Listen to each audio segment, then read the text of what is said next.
There's something deeply wrong with Kenya right now, and if you live here, you already feel it. The joblessness, the fear, the police killings, the rising cost of living, everyday life gets harder, while the people who are meant to lead us are nowhere to be found. How long can a country survive when its own government is the enemy? What happens when millions of people finally say enough?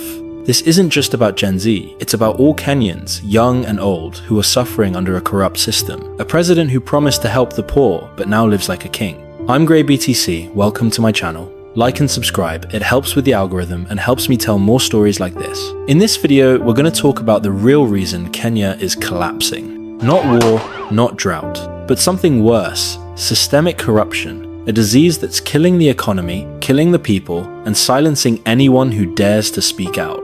The broken promise. In 2022, millions of Kenyans stood in long lines, hopeful that a new leader could finally change their lives. That leader was William Ruto, who branded himself the voice of the poor, the hustler who would fight for the ordinary Mwananchi. He promised jobs, lower living costs, and an end to corruption. He said he understood the pain of those selling goods by the roadside, the youth struggling to find work, and the families drowning in bills. Kenyans believed him. They gave him their votes, their hopes, and their future. But 3 years later, that same man has become the very thing he claimed to fight against. Since Ruto took office, youth unemployment has reached 67%. Every year, more than 800,000 young people enter the job market, yet there are barely any jobs available. Even university graduates, people who studied hard, followed the rules, and believed in the system, are stuck at home, applying endlessly for jobs that don't exist. Families are crumbling under pressure. Parents who once believed in education now ask themselves if it's even worth it. Ruto didn't just fail to create opportunities, he buried the economy in debt. Today, more than 65% of Kenya's revenue goes to repaying loans, while hospitals go underfunded and schools fall apart.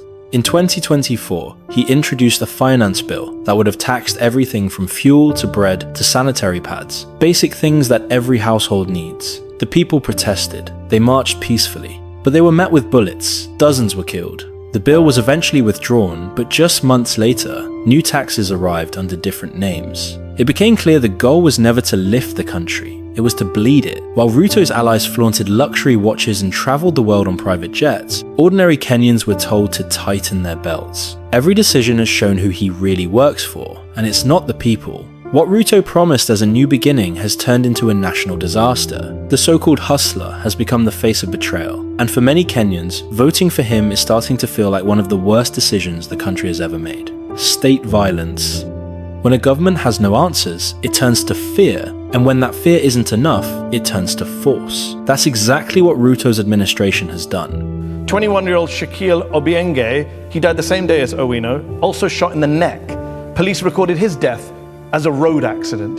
If these deaths are so regrettable, why is the Kenyan police covering them up? Since 2024, over 100 Kenyans have been killed during protests. These weren't criminals or rioters. They were ordinary citizens, students, vendors, parents, marching for dignity. In June 2024, during protests against the finance bill, 60 people were shot dead. On the 25th of June, 2025, after the arrest and suspicious death of blogger and teacher Albert Ojwang in police custody, another 16 were killed. Just 2 weeks later, during the Saba demonstrations, 31 more lives were taken. Bodies of abducted activists have been found in rivers and quarries, showing signs of torture. Some were never found at all.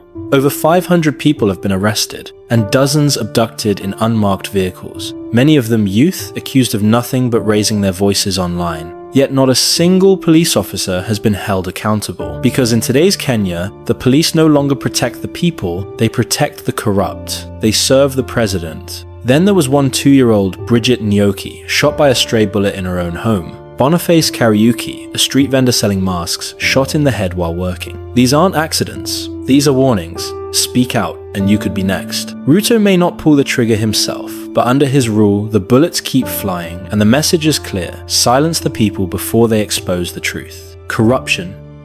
This is what's sitting at the heart of everything: corruption. It's the thread connecting the unemployment, the broken economy, the violence, and the blood on the streets. Every year, Kenya loses billions to theft by the very people who were elected to protect the nation. In 2024 alone, more than 30 corruption cases were quietly dropped, most of them linked to Ruto's inner circle.